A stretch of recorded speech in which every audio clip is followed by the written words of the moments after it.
안녕하세요. 은행 8년차 전직 근무맨 송영욱입니다. 제가 은퇴 전에는요, 은행, 보험사, 증권사 등에서 한 20년 정도 근무했고요. 은퇴 후에는 투자 관련된 책도 쓰고 강의도 하고 있습니다. 은퇴자들을 불안하게 하는 신문 기사들이 있죠. 통장에 실속 있으신지, 억소리 나는 노후생활비, 그런 기사도 있고요. 또 보험 재테크, 은퇴할 때 20억 필요하다던데, 이런 기사도 있었습니다. 그러다 보니까 지금 은퇴 그리고 노후 준비에 대한 걱정이 너무 많은 거예요. 그런데 제가 볼 때는 이건 너무 과도하다고 생각돼요. 통장에 11억 있으신 분들이 지금 주변에 얼마나 있을까요? 그런데 그럼에도 불구하고 우리 주변에 60대, 70대 분들이 잘 살고 계시죠? 대부분의 사람들은 그런 대로 살고 있어요. 그리고 집과 현금이 20, 30억 정도 있어야지 은퇴가 가능하다. 그러면은 우리나라 사람들의 대부분은 은퇴를 못합니다. 이런 사람이 몇 명이나 있겠어요? 이것은 제가 봤을 때는 금융기관이나 이런 공포 마케팅이 아닌가 그렇게 생각이 되고요. 이런 공포스러운 신문기사로 걱정할 시간에 자기 자신을 좀 개발해라라고 얘기하고 싶습니다. 그게 돈이 되거든요. 왜냐하면은 직장 생활할 때는 회사에서 월급을 주니까 내가 특별하게 자기 개발하지 않아도 월급을 받을 수 있지만은 노후에는 일반적으로 이제 직장을 안 다니게 되거나 급여가 적은 그런 직장에 다니게 되잖아요. 그랬을 때 중요한 것은 회사가 없어도 수익을 낼 수 있는 나 자신의 몸값이 중요하거든요. 지금부터라도 자기 개발을 해서 수입할 수 있는 그런 부분들을 만들어가는 것이 걱정하는 것보다 훨씬 더 중요한 거 아닌가 이렇게 생각합니다. 직장 생활하다 보면은 사표 쓰고 싶은 생각이 들 때가 굉장히 많이 있죠. 그랬을 때 나의 퇴직금은 얼마나 되는지 그런 것들이 궁금할 수 있는데요. 일반적으로 퇴직금은 1일 평균 임금 곱하기 30 곱하기 계속 근로일수 나누기 365. 굉장히 복잡하죠? 쉽게 생각하면 어떻게 보시면 되냐면 퇴직일 직전 3개월 동안의 평균 임금에다가 근무 연수를 곱하면 대략의 퇴직금을 구할 수가 있습니다. 좀 자세하게 보시려면요, 포털에서 퇴직금 계산기를 검색하거나 고용노동부나 금융회사에 보면은 퇴직금 계산하는 그런 툴들이 있거든요. 그런 데서 한번 보시면 되고요. 한 가지 부탁드리고 싶은 부분은 퇴직금 중간성장 하지 맙시다. 제 주변에 퇴직금 중간정산 해가지고 다 써버린 사람들이 많이 있거든요. 사실 퇴직금이란 것은 내가 직장 그만두고 사실 노후자금으로 써야 되는데 중간정산해서 퇴직금을 빼버린 사람들 같은 경우는 그런 생활비나 다른 돈으로 소비로 다 써버려요. 가능하면은 퇴직금은 중간정산하지 말자라고 저는 말씀을 드리고 싶습니다. 퇴직금을 수령하는 시기 정년이 돼서 주의할 점 꼭 하나 알아두셨으면 하는 게 IRP 계좌를 활용하라는 것입니다. 사실 이제 법이 바뀌어가지고요, 퇴직금 지급은 반드시 IRP 계좌로 하도록 하게 되는데, IRP 계좌는 개인형 퇴직연금 계좌라고 해서요, 세액공제 혜택이 있는 특별한 절세 상품이라고 할 수 있는데 누구나 다 만들 수가 있습니다. 그런데 어쨌든 직장 그만두고 퇴직금을 받을 때 이 IRP 계좌로 받는 것이 중요하다 이것입니다. 일반적으로는 대부분 55세 이전에 퇴직하시는 분들은 당연히 IRP 계좌로 지급을 해주는데 55세 이후에 퇴사하시는 분들은 일반 계좌로도 받을 수가 있어요. 그런데 제가 물어본 대부분의 50대 퇴직하시는 분들이 IRP 계좌로 퇴직금을 수령한다는 것 자체를 모르고 계세요. 그래서 그냥 자기 월급 받는 통장으로 받는 거죠. 근데 그렇게 하면은 IRP 계좌로 받는 거하고 금액의 차이가 굉장히 큰 차이가 있습니다. 제가 지금 표로 한번 예시를 들어드렸는데요. 55세에 퇴직금 2억을 수령할 때 일반 계좌로 받는 경우하고 IRP 계좌로 받는 경우하고 얼마나 차이가 나는지 한번 비교를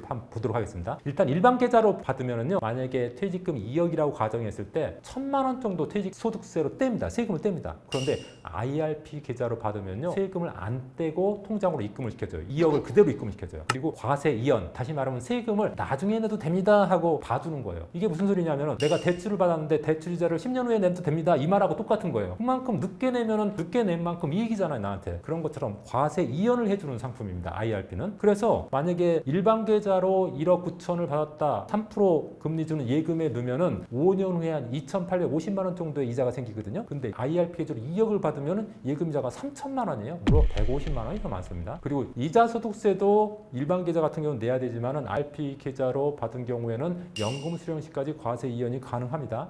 그래서 5년 후에 이자 소득이 일반 계좌로 받은 경우에는 2,366만 1,000원. 근데 IRP로 같은 경우는 3천만 원입니다. 물론 나중에 세금을 떼게 되겠지만은 늦게 떼니까 더 좋은 거고요. 이자 소득세는 15.4% 세율로 떼지만은 IRP에서 나중에 연금 소득으로 뗄 때는 연금 소득세 3.3%에서 5.5%로 아주 낮은 세율로 과세하거든요. 그러니까 그만큼 유리하다고 볼 수가 있겠죠. 그러니까 퇴직금 수령할 때는 반드시 일반 계좌로 받지 마시고 IRP IRP 계좌로 받을 수 있도록 하시기 바랍니다. 만약에 퇴직금을 2억 받았는데 예금에 넣어놓고 뺀다고 하면은 얼마 못 받겠죠. 예금이자가 적으니까. 그래서 제가 생각하는 것은 고배당 펀드에 넣어서 배당을 받는 형태가 좋지 않을까 저는 그렇게 생각을 하는데요. 제가 배당을 많이 주는 펀드 한 4개 정도를 골라보니까 최근 5년 동안 수익률이 한 50%에서 73% 정도 되더라고요. 고배당 펀드들이 장기로 갔을 때 굉장히 안정적인 수익을 내줍니다. 그래서 평균적으로 한 10%에서 15% 정도 수익률을 내거든요. 이런 고배당 펀드들이 4개의 저 펀드들 평균적으로 연 12% 정도 수익률이 나오더라고요. 그러면 2억을 만약에 4개의 펀드에 각각 5천만 원씩 나눠서 투자했다고 하면은 매월 배당으로만 한 200만 원 정도 받을 수가 있습니다. 그러면은 10년 동안 배당을 받으면 2억 4천, 20년 동안 배당을 받게 되면 4억 8천, 30년 동안 받으면 6억이나 받아요. 그리고 2억은 그대로 남아있어요. 배당으로만 받을 거예요. 이런 혜택들이 있을 수가 있다. 그래서 이왕이면 퇴직금을 배당형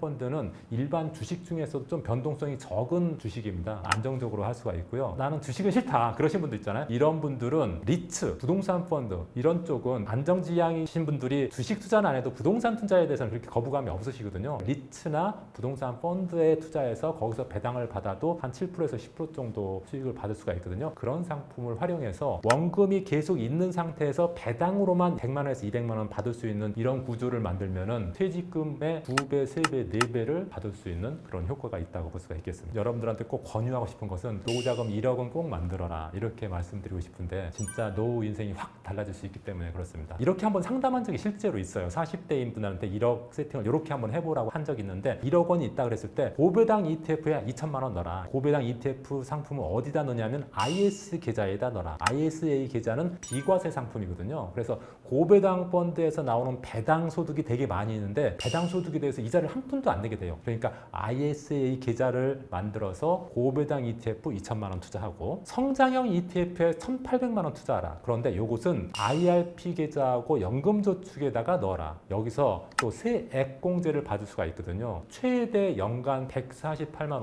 5천 원 정도 세금을 환급받을 수가 있습니다. 그러니까 ETF의 투자 수익 외에 매년 세금을 한 150만 원 정도를 환급받을 수 있으니까 굉장히 좋은 상품이고요. 그 다음에 업종 대표주, 삼성전자가 되든 현대차가 되든 국내 주식과 뭐 미국 주식을 반반씩 하든 업종 대표주에 한 2천만 원 넣으면은 우리나라 주식 같은 경우에는 매매 차익에 대해서 비과세니까 세금도 안 내고 수익만 낼 수 있는 그런 좋은 점이 있고요. 해외 주식 ETF, 우리나라 시장보다 미국 시장이 좋을 때가 최근에는 많았죠. 미국 S&P ETF 같은 거나 나스닥 100 ETF 같은 것에 한 2천만 원 정도 넣을만 하고요. 그 다음에 한 2,200만 원 정도는 단기 채권 펀드, 보통 MAF, PMA 이런 입출금이 금방금방 가능한 상품에 한 2,200만 원 정도 넣어놨다가 경우에 따라 시장이 굉장히 좋아서 추가 투자할 때, 긴급 자금이 필요할 때 쓸 수가 있고 내가 좋은 펀드를 선택했는데 그게 조금 저평가돼서 점점 떨어지고 있다 그랬을 때 재투자 재원으로 쓸 수가 있겠죠. 이렇게 해서 10년 동안 투자한다고 하면은 연 10% 정도 수익은 낼 수 있지 않을까 저는 이렇게 생각하고요. 제 생각대로 만약에 연 10% 수익을 낸다고 하면은 7년 후에 2억이 되고요. 14년 후에 4억, 22년 후에 8억이 되고요. 30년 후에 16억이 됩니다. 그러니까 만약에 40세에 1억을 이렇게 해서 세팅했다고 하면은 62세 정도 되면 한 8억 정도가 되고 72세 정도 되면 16억 정도를 기대할 수 있다는 거죠. 잘 이렇게 세팅을 해서 길게 가져가면은 5년, 10년 장기적으로 갔을 때는 굉장히 큰 수익을 낼 수 있다는 것을 그동안의 우리 과거 역사를 보면 알 수가 있거든요. 그래서 이런 세팅을 하면은 노후가 확 달라질 거다. 그러니까 가능하면은 1억을 모아서 이렇게 한번 세팅해보자. 국민연금에서 이 정도만 되면 그래도 나는 괜찮다 하는 그 정도의 생활비가 306만 원으로 나왔습니다. 부부 기준이 308만 원이고 1인 기준은 198만 원 정도 나왔고요. 최소 생활비, 진짜 생존만 가능한 정도의 비용은 부부인 경우에 219만 원, 1인인 경우에는 한 139만 원 정도 이렇게 나왔습니다. 그러니까 일반적으로 부부라고 보면 한 300만 원 정도가 적정 생활비라고 볼 수가 있고요. 은퇴하고 한 30년 정도 산다고 하면은 9억 4천만 원 정도가 필요합니다. 그런데 우리 주변에 9억 4천만 원 있는 사람이 어느 정도 될까요? 우리나라 50대 평균 자산이 5억 3천만 원 정도 된다고 하니까 실제로 50대 기준으로 봤을 때 4억 정도가 부족한 거죠. 그런데 사실은 그렇게 어렵게 볼 게 아닙니다. 제가 볼 때는 월 100만 원만 벌면은 4억 정도 자산이 있는 것과 똑같습니다. 제가 표를 하나 보여드릴게요. 예금 4억을 넣으면은 이자율 3%에서 했을 때 연 이자가 1,200만 원 나옵니다. 1,200만 원 나오면은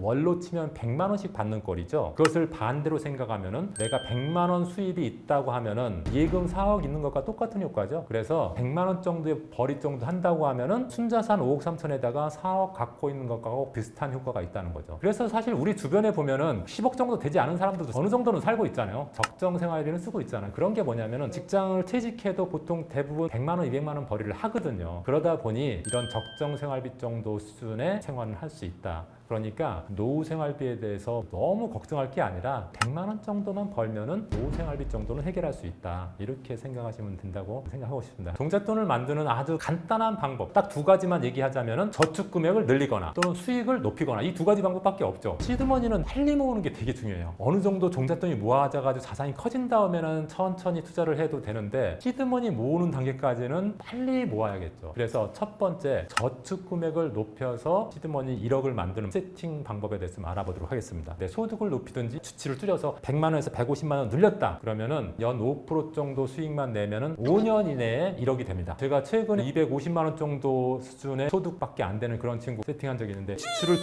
줄이다 보니까 100만 원까지 줄여지더라고요. 그래가지고 150만 원을 저축할 수 있게 하니까 5년 이내에 1억이 만들어지는 거예요. 1억이 만들어지면은 서울 근교에 웬만한 아파트 살 수 있는 종잣돈 정도는 되거든요. 그러면은 150만 원을 어떻게 세팅하는 게 좋냐? 첫 번째는 비과세 상품인 ISA 계좌에다가 한 40만 원 넣어야겠죠. IS 계좌에다가 넣으면은 이자 소득에 대해서 비과세세니까 일단 좋고요. 특판 적금이라고 해서요. 은행 같은 데서 가끔씩 금리를 많이 주는 특판 상품을 팔 때가 있어요. 이것은요. 네이버 검색 특판 적금 누르면은 지금 시점에서 은행에서 파는 특판 적금들이 나옵니다. 제가 최근에 보니까 한 10%짜리 특판 적금들이 있더라고요. 이런 것들을 활용하시면 됩니다. 그 다음에 새마을금고나 신협 같은 데 있죠. 거기에서는 조합예탁금이라는 것을 적금처럼 판매하고 있는데 얘들도 이자 소득에 대해서 비과세하고 있습니다. 그래서 이 상품도 괜찮고요. 30만 원 정도는 배당을 많이 주는 고배당 ETF 연 한 5% 정도 수익은 기대할 수 있을 것 같습니다. 그러면은 5년 이내에 이 친구는 한 1억 정도를 확보할 수 있습니다. 그래서 만약에 내가 조금 보수적인 사람이라서 수익률 높은 상품에 내가 넣을 수 없다 이랬을 때는 저축 금액을 늘려서 5년 이내에 1억을 만들 수가 있고요. 두 번째 방법은 나는 100만 원에서 더 이상 저축 금액을 넣을 수 없다. 그러면은 수익률을 높여야겠죠. 그럼 수익률을 높일 수 있는 상품으로 가입을 해야겠죠. 예를 들어서 IS 계좌는 비과세 상품이니까 40만 원 넣고 근데 IS 계좌에요. 주식도 담을 수 있고 펀드도 담을 수 있고 ETF 같은 것도 담을 수가 있습니다. 그러니까 IS 계좌에다가 투자형 상품을 담아도 됩니다. 여기 한 40만 원. 국내 ETF 40, 해외 ETF 40에서 글로벌 자산 배분도 하고요. 업종 대표주에 한 30만 원 정도 넣어서 가져가면은 연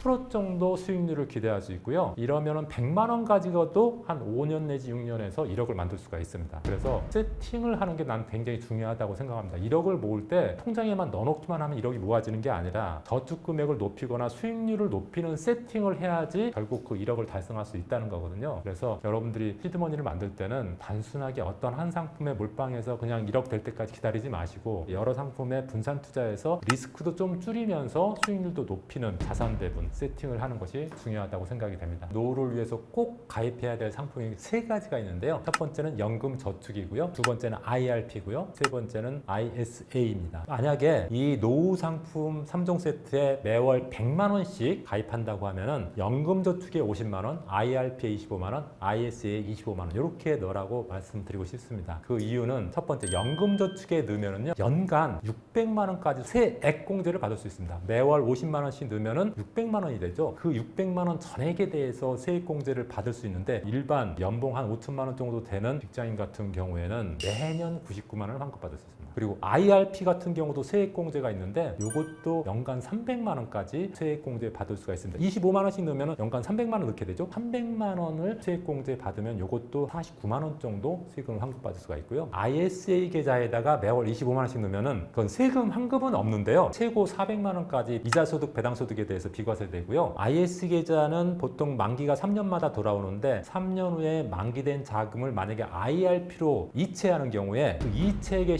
10%만큼 세액공제를 추가로 또 해줍니다. 그러니까 원래 ISA는 세액공제 해주는 상품은 아닌데 나중에 만기가 돼서 돈을 IRP 계좌로 옮기면은 세액공제를 추가로 해준다. 최고 300만 원까지 해줍니다. 10년 동안 100만 원씩 이렇게 넣으면은 10년 후에 3% 수익 난다고 하면은 연금저축은 7,500, IRP는 3,800, ISA는 3,800 이렇게 해서 1억 5천만 원 정도가 만들어집니다. 그런데 여기서 끝나는 게 아니라 연금저축에서 세금 환급을 990만 원 정도 받을 거고요. IRP에서 495만 원, ISA에서 비과세 이런 혜택이 있기 때문에 10년 동안 또 세금 환급 받은 것만 해도 1,500만 원 정도 됩니다. 그런데 만약에 이것을 수익성이 좋은 ETF나 펀드, 배당주 펀드 이런 데에 넣었다고 하면은 2억 이상의 노후 자금이 마련된다고 볼 수가 있겠죠. 이런 자금이 하나 딱 마련되고 나면은 노후가 굉장히 편안해져요. 국민연금 받고 그다음 퇴직연금 받고 이런 노후 준비 자금 하면은 돈 걱정 없이 30년, 40년을 살 수 있지 않을까 생각이 됩니다. 우리나라 4대 연금이란 게 있죠. 국민연금, 퇴직연금, 개인연금, 주택연금입니다. 그런데 국민연금하고 퇴직연금은 사실 내가 굳이 노력하지 않아도 알아서 내지는 거죠. 내 월급에서 국민연금은 나가고 있고 퇴직연금은 회사에서 알아서 넣어주고 있기 때문에 내가 신경 쓰지 않아도 계속 들어가는 돈이고요. 개인연금은 내가 여윳돈을 가지고 넣어야 되는 그런 돈이고요. 주택연금은 내가 주택을 통해서 연금 형식으로 받는 연금이라고 볼 수 있는데 이 네 가지만 준비 잘하면은 크게 노후에 걱정할 일이 없습니다. 만약에 30년 동안 직장 생활을 하면은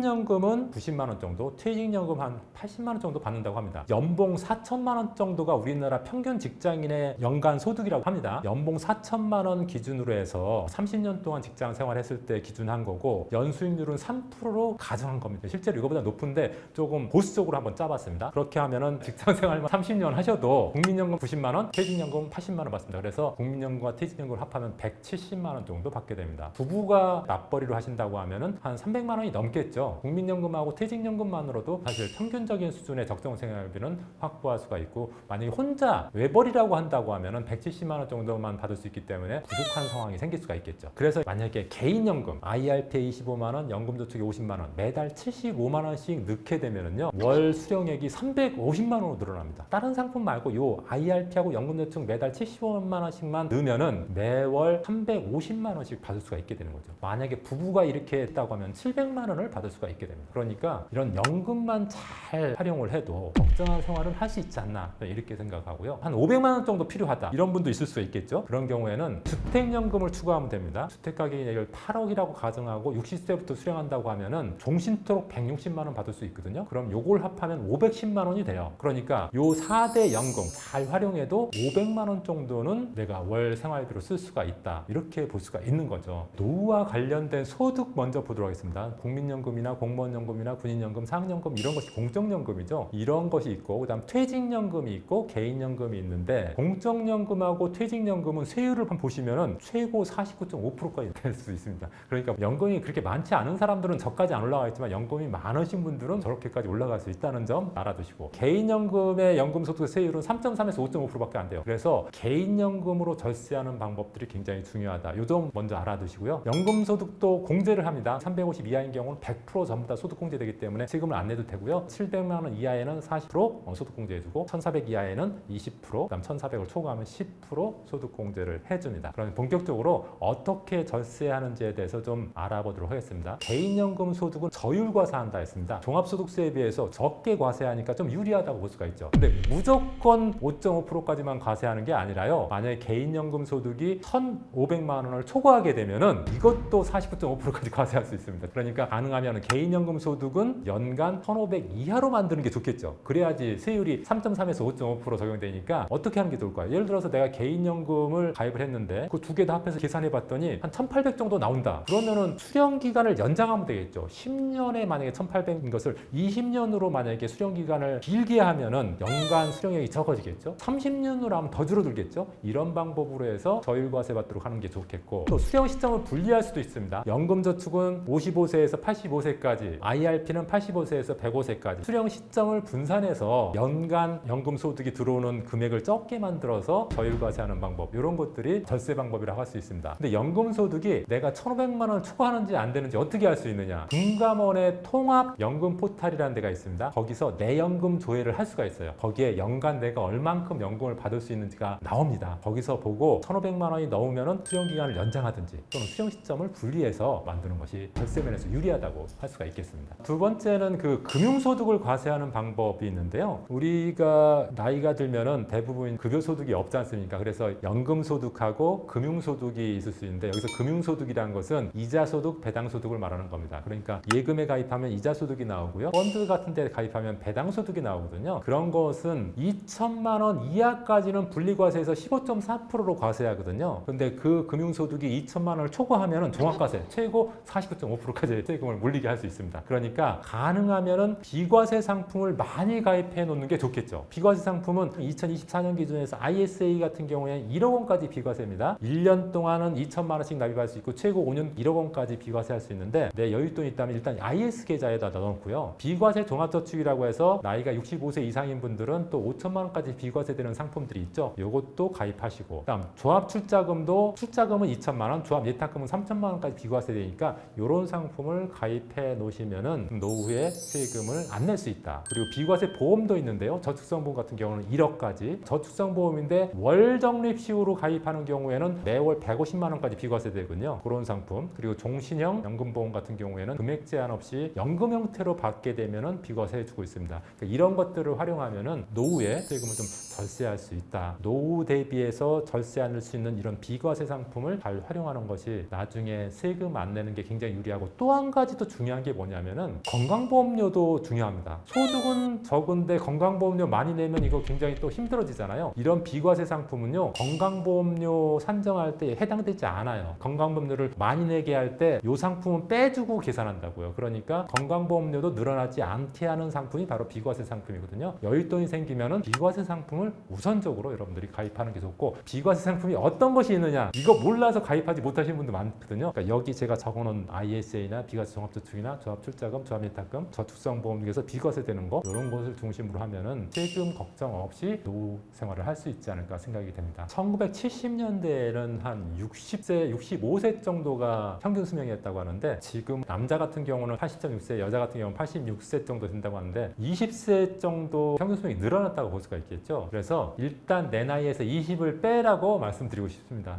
그러니까 지금 우리나라가 2026년부터 초고령 사회가 된다고 하거든요. 그러면은 65세 이상인 분들의 비중이 20%를 넘는다는 겁니다. 그런데 요즘에 60세가 넘었다고 해서 나는 노인이다 생각하시는 분들은 별로 없는 것 같아요. 그러니까 현재 나이에서 한 20 정도를 빼고 나는 아직까지 뭔가를 충분히 할 수 있다는 그런 생각 갖는 게 중요한 것 같습니다. 만 50대 저도 은퇴를 했거든요. 은퇴하면서 저 스스로를 새로운 신입 직원 1년 차라고 생각했습니다. 그렇게 생활한 것이 저한테 굉장히 많이 도움이 됐고 역동적으로 생활할 수 있는 계기가 됐던 것 같습니다. 두 번째로 제가 말씀드리고 싶은 것은 그럼에도 불구하고 나는 한다 하는 말씀을 드리고 싶은데요. 우리 중년 또는 은퇴 시기가 가까워지면은 당장 먹고 살기도 급급하다. 내 나이가 벌써 50인데 뭘 하겠느냐. 독립하지 못한 자녀 학비가 아직도 남아있다. 다시 채용하는 기업이 없다. 자영업도 쉽지 않다. 이런 얘기를 많이 해요. 그런데 걱정할 시간에 먹고 살고 급급하지 않도록 할 수 있는 뭔가를 준비를 하는 게 좋다고 생각하고 독립하는 자녀 학비가 걱정된다 그러면 자녀가 빨리 독립하도록 한다든지 휴학하고 돈 벌기 한다든지 방법들은 있거든요. 그런 것을 꺼려 할 뿐이죠. 지금 상황을 걱정하지 마시고 그럼에도 불구하고 해야 된다. 어차피 할 수밖에 없는 상황이잖아요. 그러니까 기꺼이 하자. 저는 그렇게 생각을 합니다. 그리고 마지막으로 드리고 싶은 말씀은 가만히 있는 나에게 누구에게도 기회는 주어지지 않습니다. 기회는 내가 만들어가는 거라고 생각이 됩니다. 저는 개인적으로 회사 다니면서 책을 쓰기 시작했는데 벌써 25권이더라고요. 그게 저한테 기회가 됐고요. 그 기회가 강의할 수 있는 기회를 만들어줬고 그런 그리고 점점 많아지고 있거든요. 그것은 회사 생활만 했다고 하면 그런 기회는 주어지지 않았겠죠. 그렇게 할 수 있었던 이유는 제 자신에 대한 투자를 좀 많이 한 편이었습니다. 책 쓰고 강의하고 은퇴함과 동시에 저는 캘리그라피를 시작을 했거든요. 이런 것도 잘 제가 생각을 해보니까 수입원이 될 수 있겠더라고요. 직장 생활하는 동안은 회사에서 다 만들어주는 월급이었지만은 이제 은퇴하는 순간에는 내가 다 만들어가야 되는데 은퇴하는 시점부터 좀 해도 되겠지만 이왕이면은 회사 다닐 때 이런 기회를 만들어가는 것이 좋지 않을까 저는 이렇게 생각합니다. 누구에게나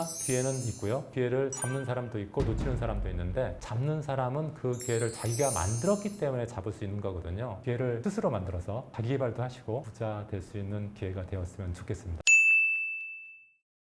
반갑습니다. 저는 이기훈이라고 합니다. 전에 한국생산성본부에서 기업체 강의 및 컨설팅을 했었는데 회사를 그만두고 나와서 교육 컨설팅 회사를 운영을 하면서 기업 강의를 약 30년 정도 했습니다. 우리나라의 현실이 좋은 대학 나오면 좋은 직장 들어갈 것이다. 그래서 내가 편안한 노후를 맞이할 것이다 라는 생각들을 가지고 있는데, 지금 시대의 현실의 패러다임이 조기 퇴직을 시키는 것이 아니고 저희 세대도 40 중반 전후에 길거리에 내몰렸어요. 그때가 IMF였거든요. 54년 5년생들이 길거리에 내몰렸을 때가 45세. 그리고 2008년도 리먼 사태 65년생 전후들이었어요. 역시 45세. 2020년도에 75년생들 역시 45세 전후의 사람들이 길거리에 내몰렸습니다. 직장인들이 가장 익숙한 데가 어디냐면 회사거든요. 구조조정에 의해서 회사를 퇴직을 했을 경우에 그 익숙한 것과 결별을 하는데 자의에 의해서 하는 게 아니고 타의에 의해서 하게 되거든요. 그리고 이제 갈 데가 없어서 낯선 곳에서 아침을 맞이하게 되는 모습들을 정말 많이 봤습니다. 그리고 그 사람들의 결론은 뭐냐면 거의 재앙 수준으로 갑니다. 우리는 전부 다 근면성실하게 살거든요. 가족을 위해서, 집안을 위해서, 처자식을 위해서 열심히 일을 하는데 어느 날 갑자기 길거리에 내몰렸을 때 너도 나도 할 것 없이 먹고 사는 걱정을 합니다. 그 이유가 뭔가라는 것을 여러분이 원초적으로 한번 생각해 볼 필요가 있는데, 지금 무슨 시대입니까? 자본주의 시대거든요. 자본주의라는 뜻이 뭐예요? 자본, 돈이 주인인 시대라는 뜻이에요.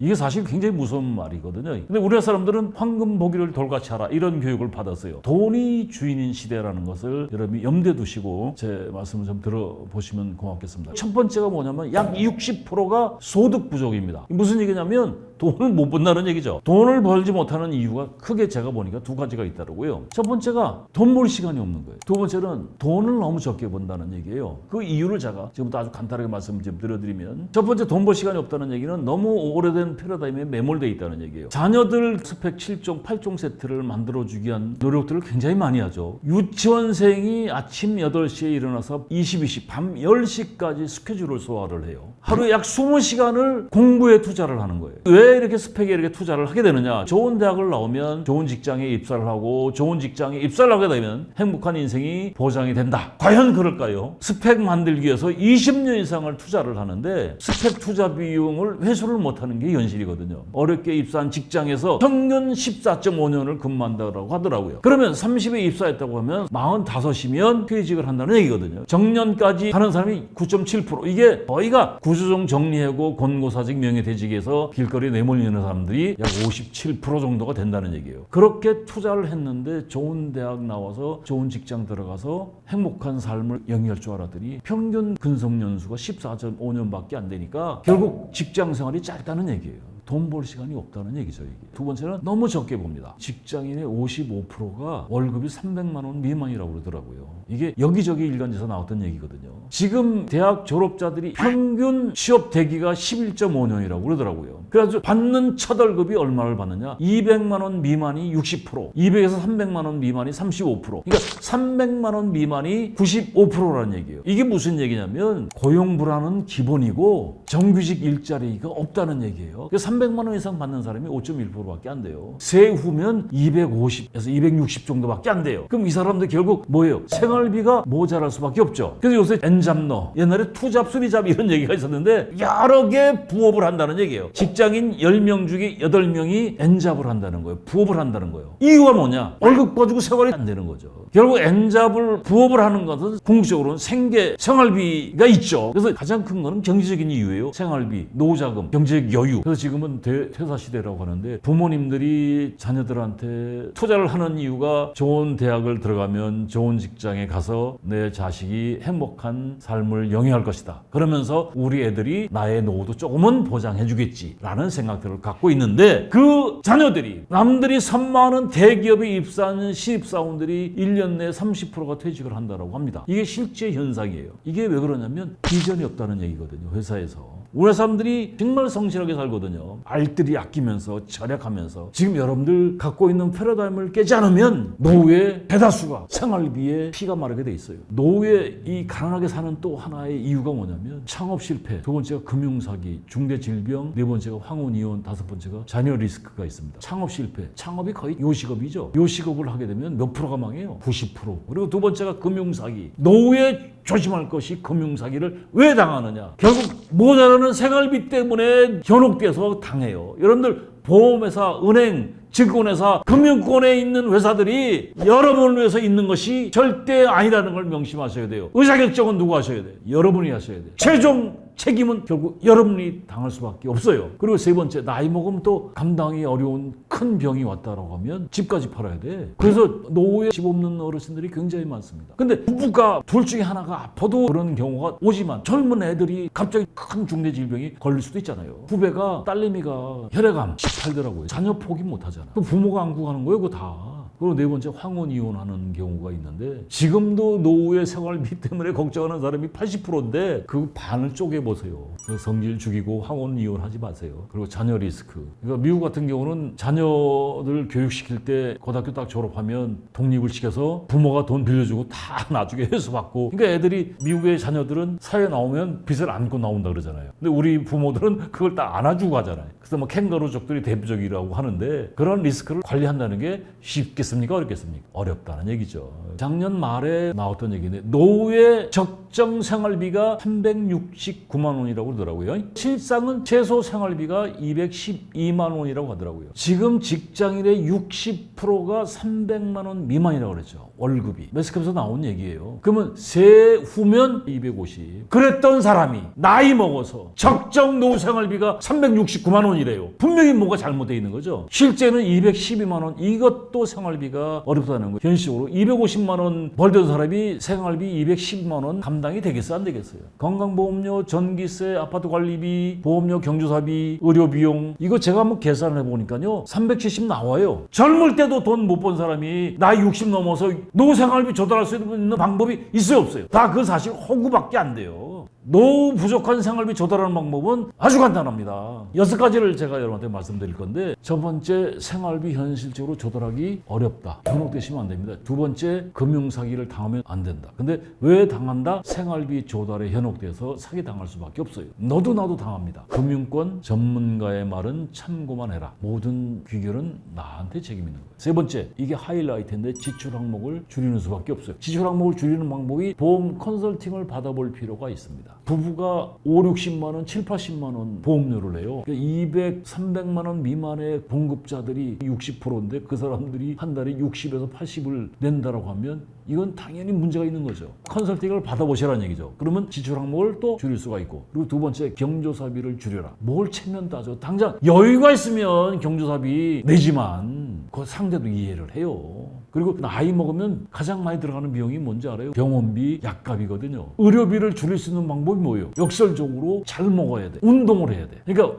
저희 양반이 살만한데 갑자기 돌아가신다고. 무슨 얘기냐면 안 먹고 애끼고 어렵게 집 하나 장만했어. 몸은 기다려주질 않아. 있으나 없으나 젊으나 늙으나 잘 먹어야 돼. 그래야 몸이 유지를 합니다. 잘 안 먹으면 결국 병원비 약값이 들어가게 돼 있는 거예요. 병원비, 의료비를 나이 먹어서 줄일 수 있는 방법은 잘 먹고 운동을 하셔야 돼요. 근데 운동 잘 해요, 안 해요? 잘 안 합니다, 사람들이. 누죽걸산. 누우면 죽고 걸으면 산다. 10시간 산행하면 병원 2-3번 들어가는 거예요, 말하자면. 네 번째, 근로소득을 창출해야 한다. 일을 해야 된다는 얘기인데 65세만 넘어도 도시에서 일자리 찾기가 하늘의 별따기입니다. 설령 일자리를 구하더라도 자존심이 상할 정도의 보상을 합니다. 근데 반면에 시골에서는 일자리가 넘쳐납니다. 대우도 좋다. 그러니까 도시 어르신의 삶의 질보다 시골 어르신의 삶의 질이 훨씬 높습니다. 그러니까 시골 일자리가 많기 때문에 그렇습니다. 그러니까 시골의 어르신들이 보면 농사를 짓게 되면 농사는 부동산이죠. 농사를 짓게 되면 현금이 돌죠. 자녀들한테 돈 벌릴 필요 있어 없어. 일을 하면 건강하거든요. 그래서 근로소득을 어떻게 창출할 것인가를 여러분 고민을 하셔야 돼요. 근로소득을 50만 원이면 은행에 2억을 예치한 것보다 훨씬 이자가 높은 거예요. 일을 하면 용돈 쓸 시간도 없고 용돈을 쓸 일도 없죠. 일하는 보람도 있고. 노인 일자리 검색을 여러분 한번 해보시면 한국노인인력개발원 노인 일자리 여기 또는 작년 오크넷 서울시 어르신 취업센터 이런 데 서치해보시면 한 달에 열흘 나가고 3시간씩 30만 원 준대요. 20일 나가면 80만 원 준대요. 근데 그런 일자리가 늘 있는 게 아니고 도시에서 일자리 찾기보다는 시골로 나가시면 일자리가 굉장히 많이 있다는 거 생각하시고. 다섯 번째, 자산관리를 잘해야 되는데 자산관리를 잘해서 노령연금이라든가 기초생활수급이라든가 주택연금이라든가 농지연금 이런 것들 공부하실 필요가 있어요. 기초연금, 사람들이요 집 있고 차 있으면 기초연금, 노령연금 못 받는다고 생각을 해요. 그때 제가 알았는데, 그러니까 기초연금이라는 것은 하위 70 70%를 주는 거예요. 동사무소 가서 신청을 하면 안 준대요. 집 있어요? 차 있어요? 그럼 안 돼요. 이렇게 얘기한다는 거예요. 그럼 모르면 그냥 오는 거죠. 주택연금, 불강력 빌라에 사시는 80대 할머니들이 굉장히 많이 있어요. 그 할머니들 이제 빌라에서 혼자 사시는데 할머니들 주택연금에 가입하시라고. 그러니까 10년 남짓에 한 달에 100만 원 갑자기 없던 100만 원이 통장에 꽂히면 삶의 질이 어떻게 되겠어요? 업되는 거죠. 100만 원씩 1년 써봐야 1000만 원이요. 10년 써봐야 1억이야. 그 사이에 집값이 올라 안 올라? 자녀한테 지금 2억짜리 집이면 2억 그대로 주고 갈 수가 있어요. 차액은 자녀들한테 가거든요. 그렇게 설명해도 거부하던 할머니 중에 한 사람이 실행을 하니까 거기다 부자가 된 거예요. 그리고 이제 시골에 가면 농지연금이 있어요. 시골 땅들 여러분 사면 안 됩니다. 얼마에 팔겠다는 말은 있지만 실제 매매가는 없어요. 왜? 매입하는 사람이 없으니까. 그래서 자녀들 상속이 되면 그걸 매각을 해야 되는데 팔질 못해. 왜? 땅을 사는 사람이 없거든. 그러니까 농지연금을 받아야 돼. 근데 그것도 농지연금공사가 따로 있어요. 거기에 자격 조건이 있어야 돼요. 그러니까 주소를 옮겨서 농사를 뭐 몇백 평 이상을 지어야 2년 이상 지어야 농지연금에 등록을 할 수가 있는 거예요. 얼마 전에 그걸 알았는데 경기 북부에 노인 생활 실태 조사를 나갔어요.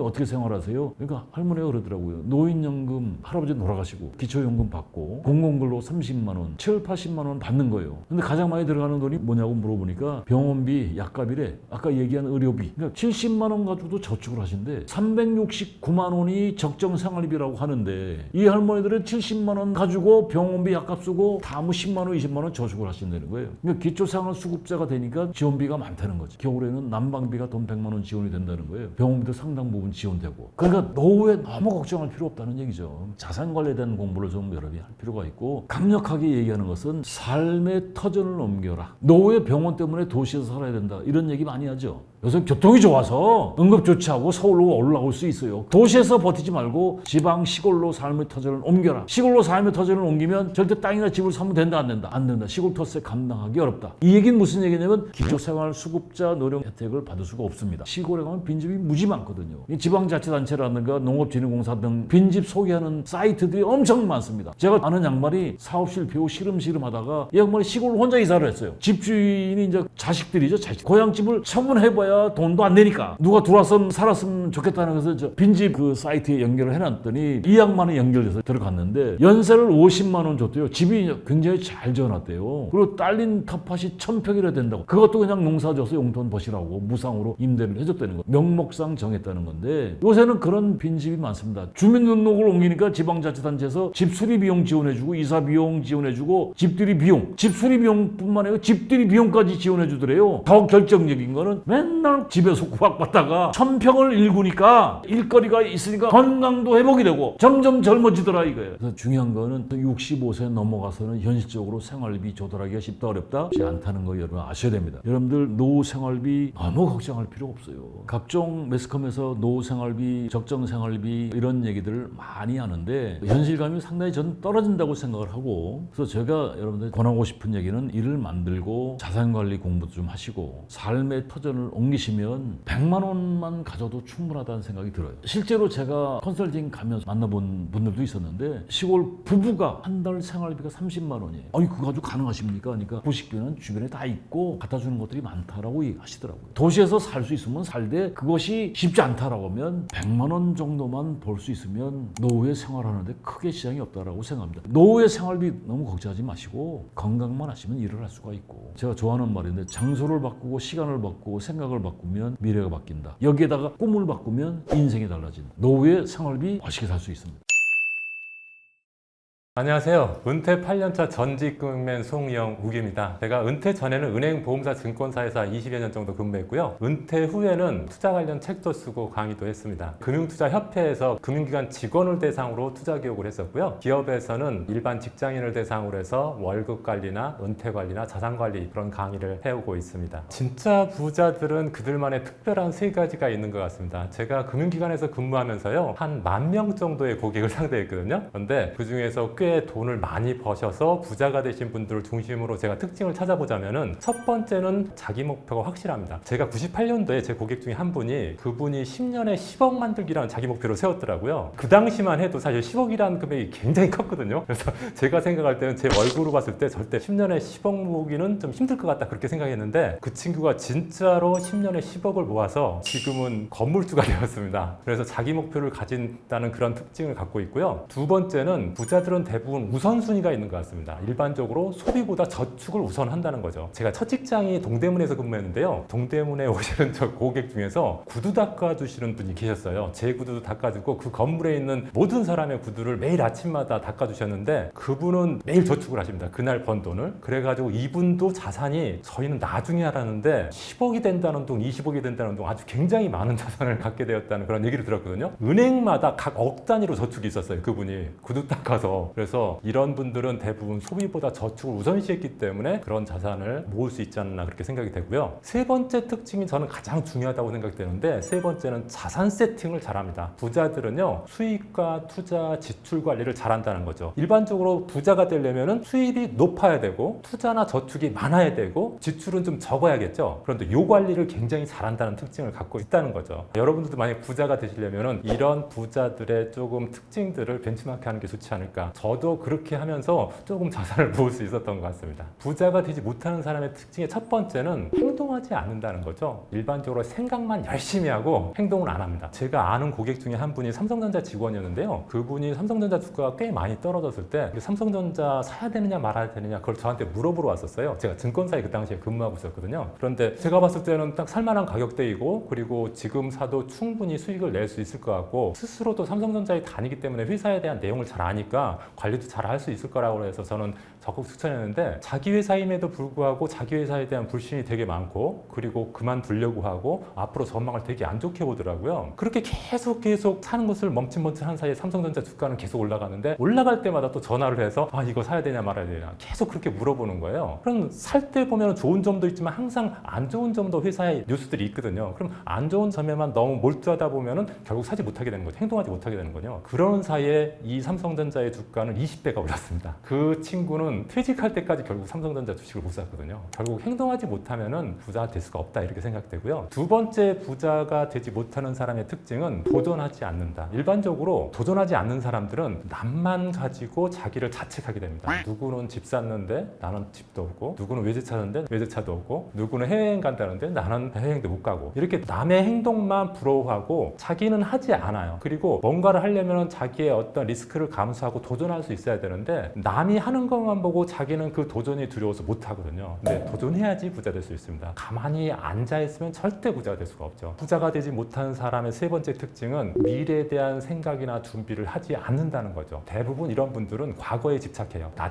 때는 어쨌다, 왕년에 내가 어쨌다 이런 얘기만 하고 미래는커녕 지금 현재 먹고 살기도 급하다 그러거든요. 그런데 사실 찾아보면 다 일들이 있고 충분히 부자 될 수 있는 여러 가지 요인들이 있는데 그런 것에 대해서 생각을 안 하고 현실에만 집착하고 과거에만 집착하는 그런 특징을 갖고 있습니다. 그렇지만 이런 분들도 제가 조금 전에 말씀드렸던 자산 세팅, 부자들이 많이 하고 있는 자산 세팅의 방법들을 실천하게 되면 저는 충분히 부자가 될 수 있다고 생각합니다. 첫 번째로 여러분들이 알아야 될 것은 월급 세팅이라고 생각을 합니다. 세팅이란 말이 목적에 맞게 잘 배치하는 것을 세팅이라고 하죠. 우리가 보통 출근을 9시에 한다, 퇴근을 5시 반에 한다. 그러면 출근 세팅, 퇴근 세팅이 딱 된 거잖아요. 그럼 세팅이 딱 되면은 그 시간에 반드시 출근을 하게 되죠. 내가 전날 술을 먹건 아니면 늦게 잠을 자건 9시 출근이 세팅되어 있으면은 반드시 출근을 하게 됩니다. 그런 것처럼 월급도 가만히 놔두면 잘 관리할 수 없지만 월급을 세팅을 하면은 부자 되는 지름길이 될 수가 있습니다. 근데 그 월급 세팅이란 것이 뭐냐면은 일반적으로 3개의 통장을 만들어서 수입이나 투자, 지출의 비중을 정하고 그 정한 대로 실행하는 것을 월급 세팅이라고 저는 정의하고 있습니다. 일단은 보통 사람들은 월급 통장에서 저축도 하고 카드 대금 같은 것도 결제하고 그러잖아요. 한 통장에서 저축도 하고 투자도 하고 그러거든요. 지출도 하고. 그런데 그렇게 하면은 되게 통장 관리가 어려워집니다. 가능하면은 수입 통장 따로, 투자 통장 따로, 지출 통장 따로 만들어서 3개의 통장을 만들어서 수입 통장에는 내 월 수입만 입금되도록 하고 그 다음에 투자 통장에서는 수입 통장에서 일부를 떼어내서 투자만 될 수 있도록 통장을 하나 또 만들고 또 나머지를 지출 통장에 지출 세팅할 수 있도록 지출 통장을 만들어 만들어서 거기에 각각 목표 비중을 정해서 실행하는 것이 바로 월급 세팅이라고 할 수 있습니다. 좀 더 구체적으로 제가 한번 사례를 들어서 말씀을 드릴게요. 일단은 직장 다니시는 분들은 월급이 있을 거고 일반 자영업자들은 매월 어느 정도의 수입을 그냥 월급이라고 생각한다고 하면은 예를 들어서 월급이 400이고 직장 생활하면서 투잡으로 한 80만 원 정도 더 받고 있다. 그러면은 한 480만 원 정도가 자기의 수입이 되겠죠. 그것을 수입 통장에다 전부 다 집어넣는 거죠. 일단은 수입 통장에 넣고 수입 통장에서 또 일부를 투자 통장에 50% 240만 원 넣고 또 나머지 240만 원은 지출 통장에 넣는 겁니다. 그런데 투자 통장에 넣은 돈은 반드시 각각 적금이나 펀드, 자기가 투자하고자 하는 저축 상품이나 투자 상품에 바로 자동 이체를 시켜버리는 거죠. 그리고 그 나머지를 지출 통장에 넣는 겁니다. 그래서 나머지가 만약 240만 원이라면 240만 원 가지고 카드 결제도 하고 경조사 비용도 지출하고 쓸 돈 쓰고 이렇게 하는 거죠. 이것의 차이는 뭐냐면은 투자를 먼저 하고 지출을 한다는 거죠. 대부분의 부자는요, 지출한 다음에 남은 돈을 투자하는 게 아니고 투자를 먼저 비중을 설정해 놓고 거기에 따라서 남은 돈만 가지고 생활한다는 거죠. 그래서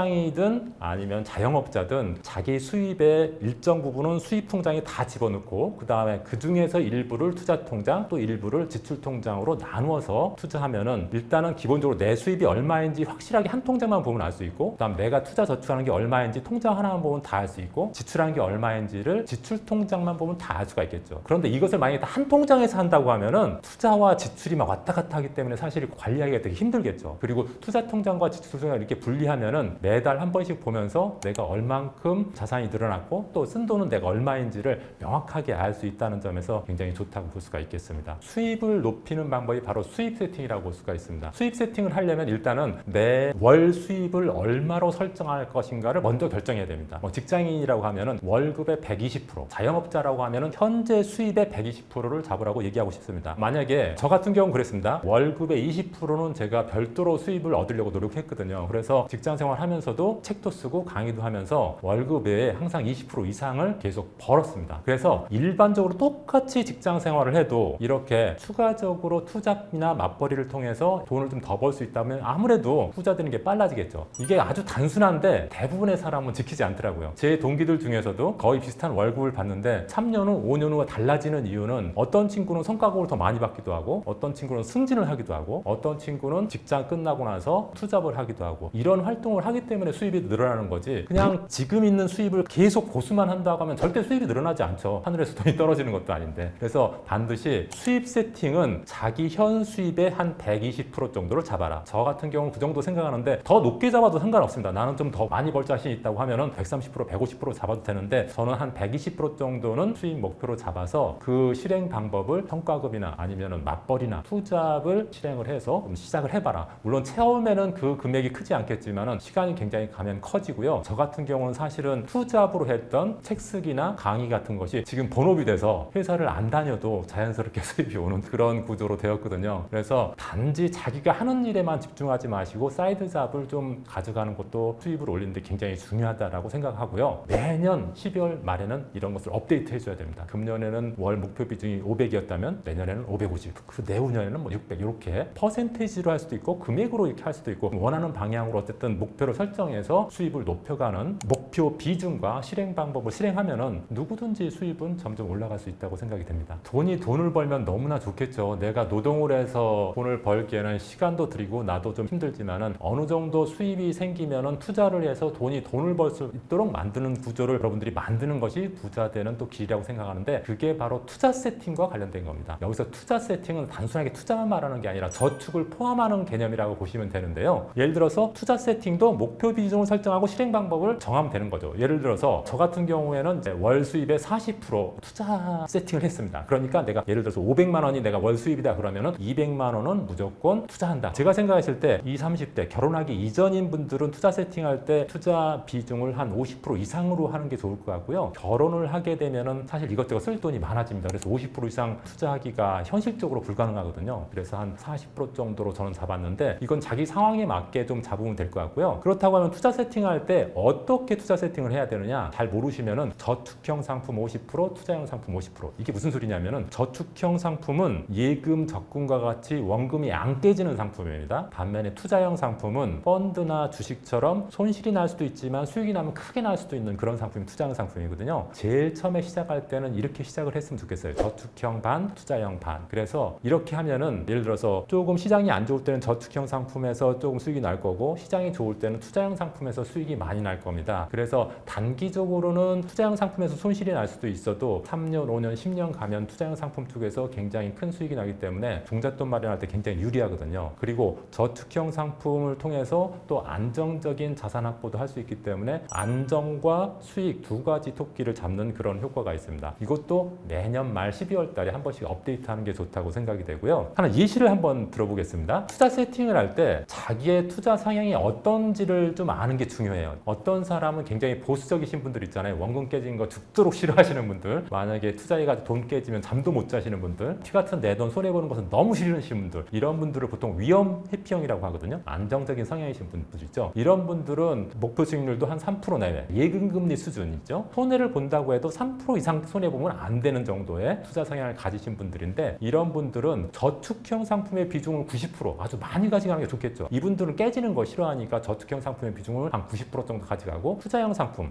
손실이 날 수도 있는 주식이나 펀드는 한 10% 정도만 가져가는 게 좋겠고요. 이분들의 자산 증식 포인트는 소득을 높이는 거예요. 투자 수익률로 이분들은 자산을 증식시키기는 너무 어렵거든요. 그러니까 소득 자체를 높이는 거, 예를 들어서 맞벌이를 하거나 투잡을 하거나 내가 열심히 일해서 성과급을 높이거나 이런 쪽에 치중을 하는 게 좋겠고, 금융상품 쪽으로 보면은 절세 상품, 가능하면 세금 안 내는 상품에 투자하는 게 좋겠죠. 그래서 예시를 하나 들자면 100만 원을 매월 100만 원씩 투자한다 했을 때 정기적금 30만 원, 정기적금도 아무 통장에 넣는 게 아니라 ISA라는 비과세 통장이 있거든요. 모든 금융기관에서 ISA 계좌를 만들 수 있습니다. 이 계좌에다가 정기적금 30만 원, 그리고 연금저축 채권형, 주식형도 있는데 주식형은 깨질 수 있으니까 채권형은 주식보다 훨씬 안전하니까 채권형으로 한 30만 원. 그러면은 연금저축은 또 매년 16.5%씩 세금 환급을 해줍니다. 그러면은 30만 원에 12회 1년 동안 넣으면은 360만 원이잖아요. 360만 원에 16.5%를 환급받을 수 있습니다. 그러니까 굉장히 이 상품의 수익률뿐만 아니라 세제 혜택으로 인해서 세금을 돌려받을 수 있으니까 좋은 상품이고요. 채권 혼합형으로 좀 권하고 싶은데, 채권이 한 70%, 주식이 한 30% 이하 이렇게 된 상품이 채권 혼합형인데, 이 상품도 세액공제 혜택이 있어서 연금저축과 같이 세금을 환급해주는 그런 상품입니다. 그래서 꼭 가입해야 될 상품이고요. 나머지 한 10% 정도는 ETF, 그러니까 펀드죠. 시장에 상장된 펀드를 ETF라고 하는데, ETF에 한 10만 원 정도 넣으시면은 위험 회피형이신 분, 보수적인 사람들의 세팅은 이렇게 하는 게, 이렇게 하면 좀 안정적이거든요. 그냥 본업에만 충실하시면 돼요. 이런 분들은 실제로 투자 수익률 때문에 막 앞으로 수익률이 좋을지 나쁠지 그런 거 걱정하지 마시고 그냥 개인소득 증대에 열심히 하시면은 부자 될 가능성이 더 높겠죠. 두 번째는 좀 공격적이신 분들, 보통 위험 선호형이라고 합니다. 위험 선호형이라고 해서 위험을 좋아한다는 게 아니라 위험을 기꺼이 감수할 수 있는 사람을 위험 선호형이라고 합니다. 보통 공격적인 투자자인데요. 이런 분들은 목표 수익률을 10% 이상 가져가는 거죠. 그러니까 예금 금리가 한 3% 정도 되는데 예금 금리보다 최소한 3배 이상 높은 수익률을 추구하시는 분들이 위험 선호형 공격적 투자자라고 볼 수가 있습니다. 이런 분들의 자산 배분은 저축형 상품은 10%, 또 수익성이 좋은 투자형 상품은 90% 정도 배분하는 게 좋겠죠. 그래서 이런 분들의 자산 증식 포인트는 위험 관리를 잘하고 다양한 경험과 지식을 갖는 게 중요하죠. 투자형 상품이 많기 때문에 이런 분들은 주식이나 펀드에 대한 공부도 해야 되고, 좀 더 깊게는 파생 상품 공부도 해야 되기 때문에 이런 분들은 그런 지식도 있어야 되고 경험도 좀 많아야지 운용을 잘할 수가 있겠죠. 그리고 이런 상품들은 대부분 원금 손실 가능성이 크기 때문에 원금 손실되지 않도록 위험을 관리하는 방법들을 많이 아는 게 중요하겠죠. 그래서 내가 공격적인 투자자라고 하면 무조건 그냥 도박하듯이 운에 맡기지 마시고 위험 관리할 수 있는 여러 가지 분산 투자 방법이라든지 분할 투자 방법이라든지 장기 투자 방법, 그리고 위험을 줄일 수 있는 해지 방법들을 아는 것이 굉장히 중요하다고 할 수가 있겠습니다. 이런 분들은 이제 뭐 펀드나 주식, 파생 상품 등에 투자할 수 있는데, 만약에 100만 원을 가지고 매월 투자한다고 하면은 이렇게 짜고 싶습니다. 제가 생각할 때는 성장형 펀드에 한 30만 원. 요즘에 뭐 성장형 펀드, 뭐 바이오 펀드라든지 반도체 펀드라든지 뭐 이런 것들이 성장형 펀드에 해당되는 거고요. 그다음에 배당형 펀드,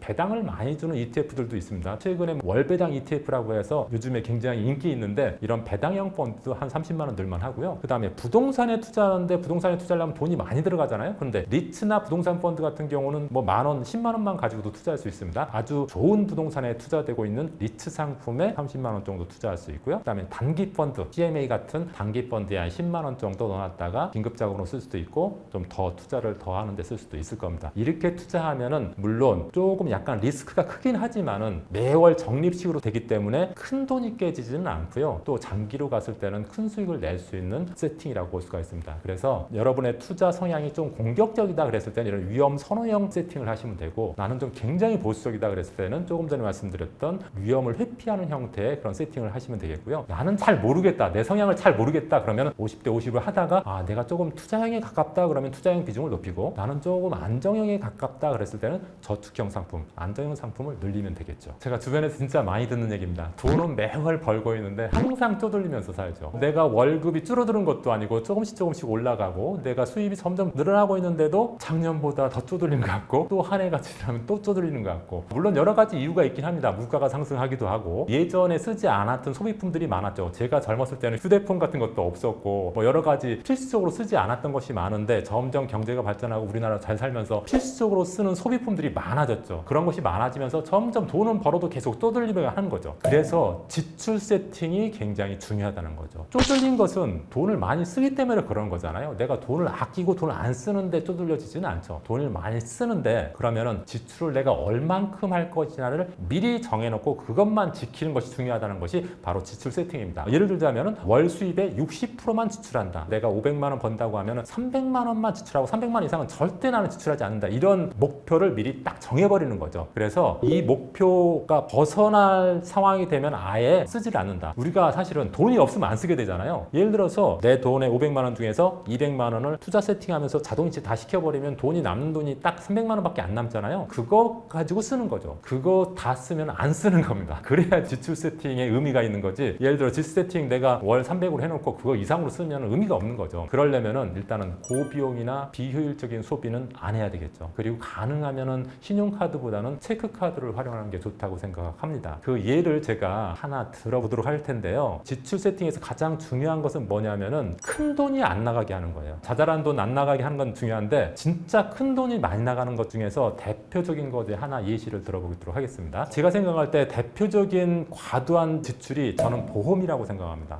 물론 보험을 그렇게 크게 가입하지 않으신 분도 있겠지만은 제가 어떤 보험 소비자 연맹이라는 그런 단체에서 조사한 자료를 보니까 우리나라 한 가구당 보험료가 한 103만 원 정도 되더라고요. 그러니까 1년에 한 1,200만 원 정도를 보험료로 낸다는 거죠. 물론 적게 내는 사람도 있지만은 많게 내는 사람도 있겠죠. 제가 제 주변에 있는 제 친구들을 봤더니 보통 100만 원에서 200만 원 정도를 보험료로 내고 있더라고요, 실제로. 그러니까 평균적으로 103만 원이란 말이 진짜 맞는 조사인가 보다 그런 생각을 하게 됐죠. 제가 증권회사 다닐 때 어떤 병원의 원무과에 근무하는 한 친구가 자기가 보험을 가입했는데 이거 잘못 가입한 것 같다면서 상담을 요청했습니다. 제가 보험회사에서 근무한 경력이 있어서 그것 때문에 상담을 하러 왔는데 이 친구의 보험을 봤더니 매월 80만 원씩 냅니다. 보험료를 80만 원씩 내는데 8년을 냈는데도 마이너스인 거예요. 근데 이 보험을 가입할 때 보험 설계사가 자기한테 뭐라고 그랬냐면은 이 보험은 보장도 되고 재테크 상품이라 수익률도 굉장히 높은 상품이다. 그래서 이 상품은 퓨전 상품, 그러니까 보장도 되고 투자도 되는 그런 상품이라서 보험을 여러 개 들을 필요 없이 요거 하나만 들면은 다 된다 그러면서 가입을 했다는 거예요. 그런데 제가 그 상품의 보장 내역을 봤더니 납입 기간은 999년, 이것은 죽을 때까지 납입 보험료를 내야 된다는 소리예요. 보험 기간 999년, 이건 이제 사망해야지 보험금이 나오는 겁니다. 그러니까 그래서 사망 보험금이 어느 정도 되나 봤더니 1,000만 원 플러스 적립금이에요. 그러니까 결과적으로 자기가 적립한 돈에다가 1,000만 원 더 주는 거니까 이건 너무 적은 거예요. 제가 봤을 때는 매월 80만 원 내가지고 8년 후에 봤더니 원금 7,680만 원 정도 냈는데 해약 환급금 봤더니 7천만 원 정도밖에 안 돼요. 거의 한 600만 원 정도가 아직도 손해야. 이 친구가 가입할 때는 이 돈을 모아서 빨리 1억으로 결혼을 하려고 했었는데 결혼은커녕 마이너스 상태인 거죠. 그래서 저는 이 친구한테 이 보험을 제대로 세팅하자 그래서 다시 한번 설계해 줬습니다. 그것을 한번 보겠습니다. 변액보험에 이 친구가 80만 원씩 가입하고 있었는데 이거 변액보험을 해약하고 저렴한 보장성 보험 한 26,500원, 그 다음에 나머지 금액 77만 3,500원은 정기적금을 해라. 이렇게 세팅을 하면 어떻게 되냐면은 실비보험이 한 9,950원 정도 나왔고요. 상해보험은 6,250원, 질병보험은 1,300원 나왔어요. 그래서 총 3개 보험을 가입했는데도 보험료가 26,500원밖에 안 듭니다. 나머지 77만 3,500원 그냥 적금, 국민은행에 적금 넣어라 그랬어요. 그랬는데 이렇게 하니까 어떤 효과가 있냐. 보험료는 80만 원에서 26,500원으로 30분의 1로 줄어들었어요. 그런데 보장 금액은 아까 1,000만 원에서 2억 1,000만 원이 되면서 20배 높아졌습니다. 그리고 8년 후에 이 친구 조금 전에 8년 동안 보험 가입했을 때 오히려 적자가 600만 원이 넘었습니다. 근데 이렇게 하면 8년 후에 8천만 원이 넘는 종잣돈이 생깁니다. 그래서 제가 이 친구 보고 지금 당장이라도 이 보험 해약하고 80만 원짜리 변액보험 해약하고 이렇게 세팅하라고 얘기를 해줬어요. 그랬더니 이거 손해보는 거 아니냐. 지금 보면 600만 원이 손해인데 이거 보험 해약하는 게 맞느냐. 그래서 그래도 해약하라고 그랬어요. 그렇게 되면 어떤 변화가 생기냐면은 만약에 변액보험으로 10년 동안 납입하면 보험료만 1억이에요. 20년 후면은 보험료만 2억, 30년 후면은 보험료만 3억. 그럼에도 불구하고 적금이나 노후 예상자금은 하나도 없죠. 죽을 때만 사망보험금이 나오니까. 그러면은 이것을 만약에 제가 말씀드렸던 대로 보험 26,500원 3개 넣고 적금에 77만 3,500원을 지금부터라도 넣으면은 10년 후에 보험료는 300만 원밖에 안 되고요. 20년 후에는 600만 원, 30년 후에는 900만 원. 물론 보험료가 조금 올라갈 수는 있습니다. 그렇지만 뭐 억 단위로 올라가지는 않을 거예요. 적금은 아까 77만 3,500원씩 적금을 넣으라고 했죠. 그것이 10년 후면 1억 1천만 원이 되고요. 20년 후면 2억 4천, 30년 후면 4억 1천만 원이 됩니다. 그리고 해약 환급금 아까 7천만 원 된다 했죠. 물론 600만 원이 손해냈지만 그래도 해약해서 다시 예금에 넣으면은 10년 후면 1억, 20년 후면 1.3억, 30년 후면 1.7억. 이거 두 개를 합하면은 10년 후에는 2억 1천만 원이 되고 20년 후에는 3억 7천만 원, 30년 후에는 5억 8천만 원이 되죠. 그래서 80만 원 보험 세팅만 했을 뿐인데 노후자금 5억 8천을 만들 수가 있는데 기존의 변액보험 80만 원을 계속 가져가면은 이런 것을 다 놓친다는 겁니다. 그래서 보험은 여러분들이 그냥 무작정 가입할 게 아니라 자기 현실에 맞게 저렴한 보험료로 보장성이 큰 보장 중심으로 가입하면 되고요. 지나치게 보험료가 많은 그런 보험을 가입하는 것은 여러분들이 진짜 부자가 되었을 때 절세 목적으로 보험이 비과세 혜택 부분이 있기 때문에 돈이 많으신 분들은 보험이 좋지만은 아직 부자가 되기 전까지는 보험료를 좀 줄이면서 보장성 혜택을 많이 볼 수 있는 그런 보험을 선택하시고 나머지는 적금이나 펀드 같은 상품에 넣는 것이 좋겠다. 이런 저렴한 보험은 인터넷상에서 가입하면 설계사를 통해서 가입하는 것보다 5분의 1, 10분의 1 가격으로 보험을 가입할 수가 있거든요. 그런 방법을 활용하는 게 좋다고 생각이 됩니다. 결혼한 사람 입장에서 먼저 생각을 해보겠습니다. 부자가 되고 싶다면 당장 버려야 할 것 중에 하나가 과도한 자식 투자라고 생각을 합니다. 최근에는 이제 자식을 한 명만 낳는 시대가 됐잖아요. 예전에는 3명, 4명 그렇게도 낳았었는데 한 명만 낳다 보니까 최근 한국경제에서 나온 기사를 봤더니 서울 1인당 월 평균 사교육비가 98만 원, 거의 100만 원 돈 된다는 소리죠. 굉장히 많은 돈이죠. 만약에 자식이 2명이라 그러면 200만 원이 들어가는 거고요. 제가 아는 사람은 매월 한 400에서 600만 원 들어가는 친구도 있더라고요. 과도한 자식 투자를 하고 있고 실제로 은퇴관리 전문가들이나 금융자산관리 전문가들은 자녀의 그 사교육비를 월급의 10%까지만 쓰자. 지금은 한 20%, 30% 쓰고 있거든요. 한 10%까지만 쓰자. 왜냐하면은 이걸로 인해서 그 본인도 노후 준비를 못 하고요. 자녀도 그걸로 인해서 물론 잘 되는 사람은 잘 되겠지만은 자식 투자해가지고 그 자식이 진짜 원하는 만큼 공부를 진짜 1등하고 2등하고 그런 사람들은 한정돼 있잖아요. 자녀들이 사교육을 받지만은 모든 애들이 다 잘하는 건 아니지 않습니까? 그러다 보니까 좀 현실적으로 사교육비를 좀 적절하게 좀 줄이는 것도 필요하지 않을까. 제 생각입니다. 이것은 뭐 호불호가 있겠죠. 자식을 진짜 중요시하는 분들은 자기 돈을 다 써도 아깝지 않겠지만은 현실적으로 제가 생각할 때 진짜 가정생활을 원만하게 이어나가고 그 다음에 나중에 노후 준비도 하고 또 자녀가 크고 나중에 결혼하고 그럴 때 또 준비된 자금이 없으면 굉장히 어려워지지 않습니까? 그러니까 애들 교육시키면서 가난해져 버리면은 나중에 실버푸어까지 이어지고 자녀도 또 비슷한 생활을 하기가 쉽다. 저는 이렇게 생각하거든요. 최근에 통계청에서 보니까 우리 가구당 월 평균 소득이 한 502만 원 정도 된다고 합니다. 그러니까 502만 원에 한 10%, 한 50만 원 정도로 줄이면 어떨까요? 저는 이런 제안을 좀 드리고 싶습니다. 만약에 사교육비를 월 소득의 10% 그러니까 50만 원만 쓴다고 하면은 아이 졸업할 때 2억 원을 만들어 줄 수 있습니다. 100만 원 중에서 50만 원만 사교육에 쓰고 50만 원을 만약에 정기적금에 넣는다고 하면은 애가 대학 졸업할 때 1억 2천만 원 정도를 만들어 줄 수가 있고요. 만약에 반도체 ETF와 같은 성장형 펀드에 넣는다고 하면은 제가 시뮬레이션 해보니까 2억 4,300만 원이 나오더라고요. 그러니까 물론 지금 아이들이 공부 잘하는 사람들이 사교육을 받아서 진짜 탑 클래스에 들어간다고 하면은 저는 응원해주고 싶어요. 그런데 솔직히 말해서 모든 아이들이 다 공부 잘 할 수는 없잖아요. 우리 아이는 중간 정도 할 수도 있고 좀 밑바닥에서 놓을 수도 있고 그런데 거기에 지나치게 많이 사교육비를 투자하는 것은 좀 효율성이 떨어진다. 그리고 그런 것보다는 아이가 진짜 자기의 능력을 개발하는 데 더 시간을 많이 투여하는 게 좋지 않을까. 저는 그렇게 생각을 하기 때문에 부자가 된다면은 사교육비에 대해서 조금 효율적인 관리가 필요하다. 이렇게 생각을 합니다. 돈을 얼마나 가져야 행복할 수 있을까요? 우리가 돈 버는 이유 중에 아니라 행복하게 살기 위한 거잖아요. 근데 행복방정식에 의하면은 행복은 욕망분의 돈이라고 합니다. 그러니까 돈이 많으면 많을수록 행복하다. 그런데 그게 반드시 맞지는 않다는 소리죠. 왜냐하면은 돈이 많아도 욕망이 굉장히 크면은 또 행복하지 않다는 거죠. 그래서 돈이 얼마나 돼야지 행복한지 이것은 사람마다 다를 수 있다고 생각합니다. 어떤 사람은 돈이 많지만 욕망이 너무 많으면 또 그거 행복하지 않을 수도 있고, 돈이 좀 적더라도 욕망을 좀 줄일 수 있으면 행복할 수 있다는 거죠. 제가 생각할 때 어쨌든 행복하기 위해서는 돈이 좀 필요합니다. 금액의 크기는 사람마다 다를 수 있지만은 돈이 좀 어느 정도 많아야 되는 것은 사실이에요, 현실적으로. 그런데 이 돈을 많게 재산을 불리는 방법은 제가 생각할 때는 의지만으로는 될 수가 없어요. 내가 돈 벌고 싶다, 돈 많고 싶다, 부자 되고 싶다고 해서 내가 부자가 되는 건 아니잖아요. 중요한 것은 돈을 벌 수밖에 없는 상황을 만드는 것이 중요하다고 생각합니다. 그건 뭐냐면은 예를 들자면 이런 거죠. 우리가 보통 사람을 죽일 수는 없잖아요. 그런데 내가 군인으로서 전쟁터에서 적과 싸운다고 하면 사람을 죽이잖아요. 이게 상황을 그렇게 만들기 때문에 그렇게 되는 거죠. 돈 버는 것도 그렇습니다. 부자가 되는 것도 그렇습니다. 내가 돈을 벌 수 있는 상황을 만들면 되는 거예요. 근데 그 상황을 만드는 것이 뭐냐면 월급 세팅입니다. 월급 세팅이라는 것은 수입 세팅, 투자 세팅, 지출 세팅을 미리 범위를 정해놓고 실행하는 거잖아요. 그렇게 정해버리면은 그렇게 하게 돼 있어요. 정하지 않으면 안 하지만은 내가 예를 들어서 저축을 매달 200만 원씩 적금에 100만 원, 펀드에 100만 원 이렇게 자동이체 시켜버리면 그 돈 들어온 날 자동이체시키는 돈이 없어져 버리잖아요. 그럼 결국 그 돈을 내가 쓰기 위해서 일부러 펀드를 깨서 쓰지는 않잖아요. 그러니까 이것을 쓰지 않는 상황, 결국 돈을 모으게 만드는 상황을 만드는 게 월급 세팅이라는 거죠. 그래서 가장 늦었다고 생각하지 마시고 50대가 돼서 이제 내가 이제 뭘 벌겠냐 그렇게 생각하시는 분들도 계시는데, 어떻게 생각하면 가장 늦었다고 생각하는 때가 가장 빠른 때라는 말도 있지 않습니까? 지금부터라도 월급 세팅 한 3년만 실천해 보시라고 좀 말씀드리고 싶습니다. 그리하면은 투자 세팅으로 돈도 벌 수밖에 없는 상황을 만들 것이고, 지출 세팅으로 욕망을 줄일 수밖에 없는 상황을 만들 것입니다. 그런 생활을 3년, 5년, 10년 하다 보면은 어느 순간 내가 원하는 자산이 불려져 있을 거라고 저는 생각하고 싶습니다.